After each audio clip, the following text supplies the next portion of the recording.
I've always been really crap at speaking about my feelings and things, especially to like my friends. It's basically just about that, really. And that kind of ties in with it launching my solo project and launching the EP, which is called that, and the kind of double meaning, I guess, in a way of like, hey, here's me, and also like, I could speak about my feelings now, maybe. I'm trying. So yeah, I guess that really. Okay. Yeah, it makes a lot of sense. And when, especially like if you're a lead guitarist and stuff, and you spend so much of your time just trying to communicate with people through note choice. Yeah, right. Which is no one cares about my note. No, people love your note choice, guys. But but it after a while it starts to feel like, and the same like listening to other guitarists. Sometimes you just want a voice to come in and just give you like, I don't know. But obviously on the flip side, it's nice to take your own meaning. But just the place where I'm at now, I really like just having a subject or like a story in particular to follow throughout a song. Sure. It just So I definitely feel you on having that change of heart. Was it when you started writing? I'm just kind of picturing like everyone's gone off to India, and you're just like sort of like grab the acoustic guitar. He's like, yeah, exactly. Just starts something like. Was it quite like an organic thing, or was it like you made that choice? I think it kind of was a choice. I think I was so used to not doing it and so used to just playing guitar that I think I had to make a choice of being like, maybe I should try this thing now. It kind of started as more of a, that was a laptop, more of like a Ableton thing.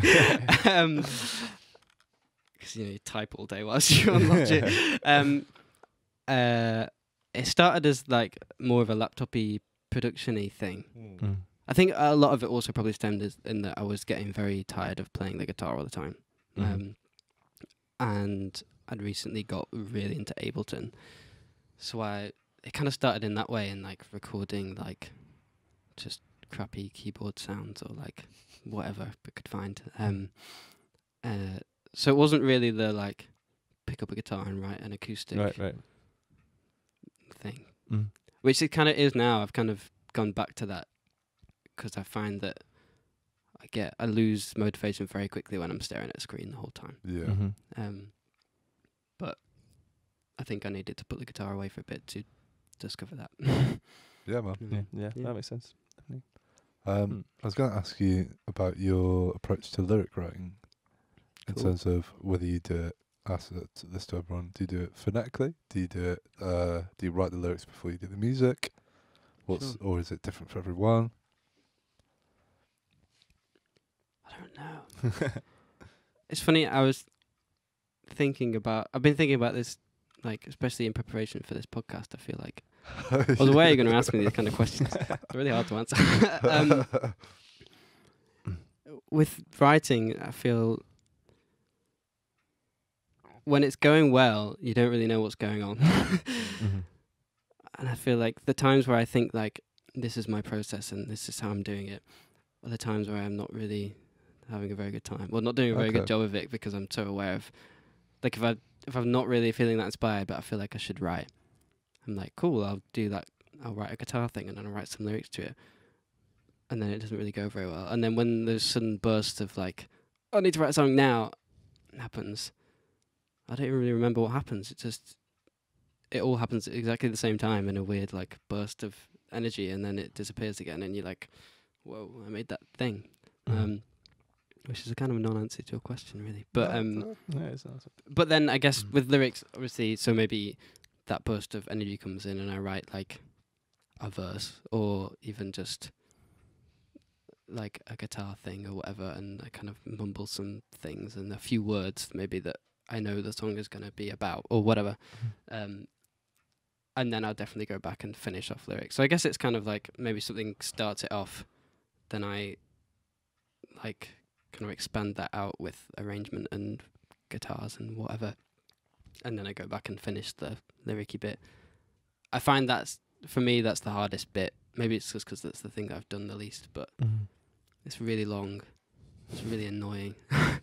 Yeah. And it's, I don't know, it's not always fun. Like, playing guitar is fun, but writing lyrics can get your head into some weird spaces sometimes, and maybe make you think about things that maybe you should think about, but you don't want to or don't need to or whatever. I don't know. But so sometimes you get yourself into a bit of a hole, I guess. Yeah, definitely. I don't know. Does that answer the question? I think it does. I think I'm also still figuring it out, and I think maybe that's why. I see. It's different for every not project, but every creation. I guess that moment of inspiration. Do you have and this is probably a crazy question.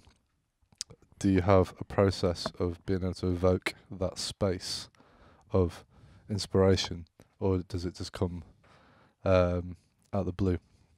I feel like I've been trying to answer that question for the past year in my own head. The answer's no. But I really like it if I could, and I'm getting there. Because I know that, I don't know, there's people that write songs for a living, right? It can be done.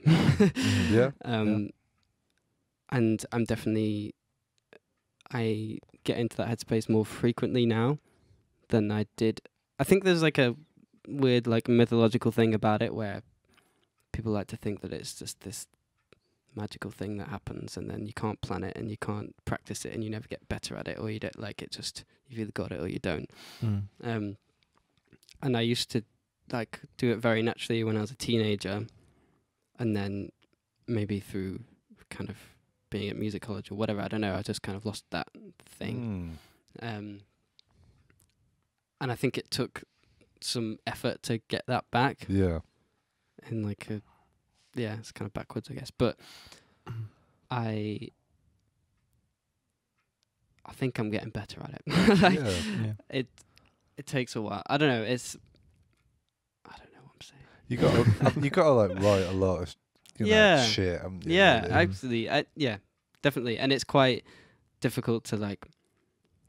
I think a lot of it is seeing it through and finishing stuff. I had so many bits of songs that I never finished because that's the hard bit, right? You've done the like fun hour of like, oh, I'm really inspired, I'm gonna do it, and then it's like it's not really a song yet, and then you have to finish it, and then that's the like laborious bit.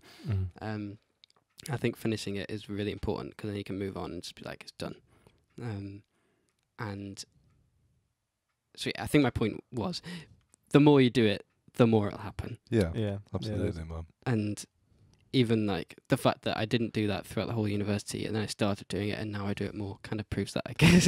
Yeah, definitely, man. It's interesting you saying about having it in your teens and then not having it in college, because I had the exact same thing, man. Same, man. I was so creative. College. I was so creative when I was like a teenager. I don't know if it's because I was so bloody angsty or whatever, but like I'd just like crank out songs like nobody's business, and then something happened. I know what happened, Brad. Yeah. What happened? Went to music college. People judged you on people judged me. And, and it ruined the love of music. But yeah, and I know what you mean. I'm definitely finding more creativity in the thoughtlessness and not being like a thoughtless bastard, but you know, spacious, selfish. Right? Yes, being a selfish prick. Horrible songs. That works, man. But I've definitely found that being in a more mindful state of mind helps me to be more creative. Sure. Because you sort of clear out the clutter and you leave space for something to come out of something, wherever that thing is. And you know what, like, in a way, lockdown's been amazing for that and terrible for that, in that I'm definitely run out of juice now because nothing's happened to me in the past year, right? I've backtracked through all the happenings of the past 10 years. I'm done. I need a new thing. But having that headspace was everything for that time, and that I think that's the only way that I was able to do it, and I'll definitely gonna need to figure that out once things start to get busy again, because I'm a little bit wary of like that and me leaving that behind, because I get busy again and I don't want that to happen. But I think the main thing is just showing up every day and trying, or like every other day or whatever, and if nothing happens, and not beating yourself about it if nothing happens, because I think I can be quite guilty of like forcing myself to do things out of wanting to be productive all the time. And if you do that and you don't get anything, then that is fine. But my go-to move there. It's just to carry on. Yeah. Because I don't Yeah, like yeah. giving up on things. Yeah. And I think I need to learn to give up. And that's the thing. It's kind of like give up, Sean. please give up, man. Yeah. We've all been saying it for years. Behind your back. Rachel. Sean, give up, man. You decided to tell me live. To be fair, I always think like if we thought it, we wouldn't say it because it wouldn't be a very good joke. Do you know what I mean? I'll say, So yeah. there's some Now I safety in feel- it. Yeah, because Even more the truth anxious. hurts. Great. Love you guys. So Oh, it's nice to see dear. you too. Oh, No, man. but on a serious note, it's like that's the thing. It's like when nothing happens and you just show up anyway.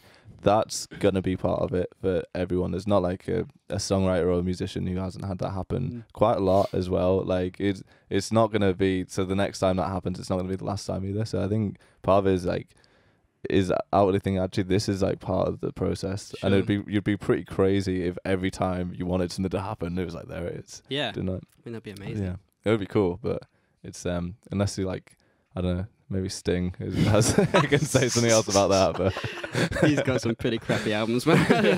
Yeah.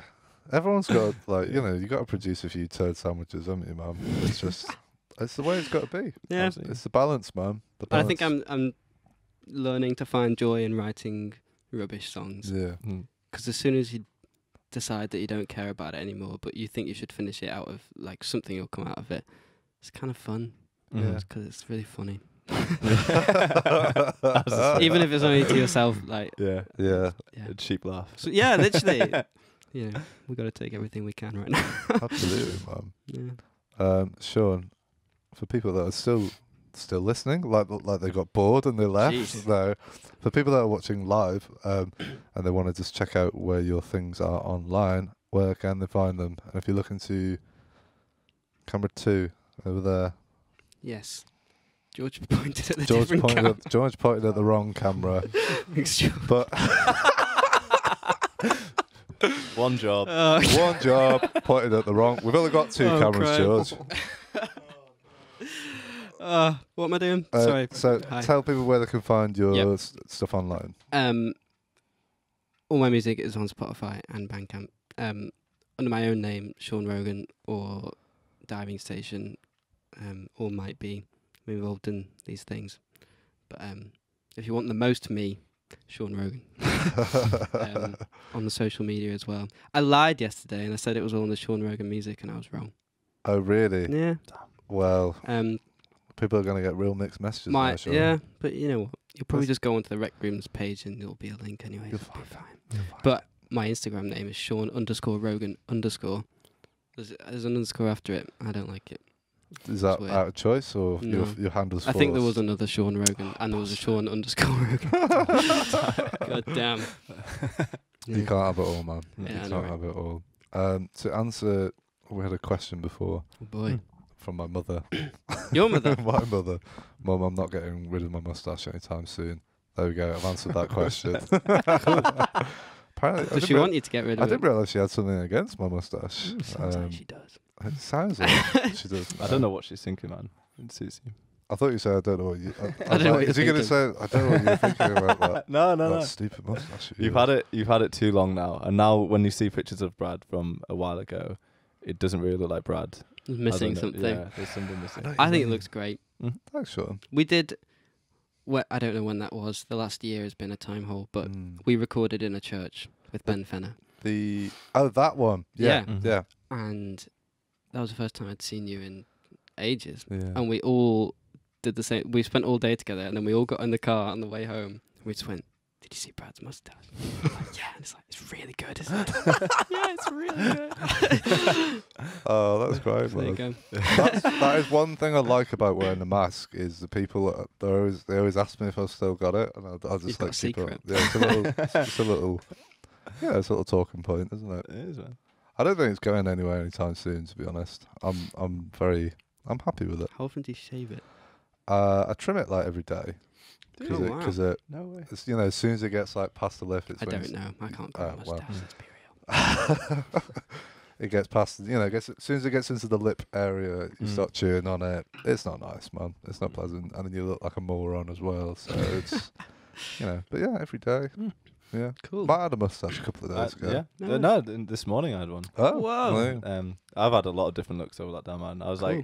I was basically like, I'm living with these guys and I've known them for a long time now. They Anything don't care, goes. but I can give them a really cheap laugh if I come downstairs one day with like a crazy goatee, just sort of like, and then I've had like mutton chops. Great It's work. just like, if I know I'm not leaving the house for a while, Yeah. or if I'm not seeing anyone that cares, which is, you know. Have you done any lockdown haircuts? I haven't. There's a good reason that Brad is. Well, we're lucky he's wearing headphones at the moment. Yeah. 'cause Oh, yeah. You Yeah. showed me. I'm not forgot. gonna show the people at home, but I don't think it's as bad as you think it is. it's not. But it's like it's pointing up. Should I show it? Just I'm not do gonna, it, Brad. No, go on, Okay. do it. Right, I'll show the people at home on the wide camera. No one laugh. So I'm gonna have to take my headphones off. But you can see how there's a pointing arrow going on right here, thanks to George over there for cutting my Nice hair. one, George. May I say that George's haircut is excellent. I you did do it? George's, and I have to say There you I did go. a bloody It good was job of it. I got like the comb and the shaver and did all the the fading and all that sort of stuff. Whoa. You know, Trained George for that. absolutely cocked it up. Well, no, the rest of it's fine. It's just Listen, that I did a particular- glorious job. Thank you very much. All right, there was Well- just one little mistake. Pretty key mistake. glaringly obvious. Now that you pointed it out, Yeah. but I was under time pressure as well. You see, because the clippers were definitely running out of battery. So it's like I either give Brad half a haircut or a very very good haircut. Couldn't possibly charge the Thank you, clippers. Sean. We'll just say, let's leave it there. We'll charge it, and we'll come back to this and finish this off. No, he did a rush job. Hey, Disappointing. hey, Yeah. you look at your hair. You look good. The rest of it's all You right. look great. Well, apart from I've had to do some There was a little bit adjustments. at the back that I also missed. Just keep the headphones on forever. I'm gonna have to now. I was like, oh, it'll be okay, and I was like, oh, this is the side that everyone sees Sure. of my face. So I'll just it's fine. You don't hold grudges anyway. No, Doesn't definitely sound not. like it. Thank you for listening. Be sure to subscribe to the podcast to catch up on new episodes every week. Also, check us out on our Facebook and Instagram at RecRooms, where you can find out about our other exciting music series. We also have this and all our other episodes of the podcast up on our RecRooms YouTube channel for your viewing pleasure. See you next time.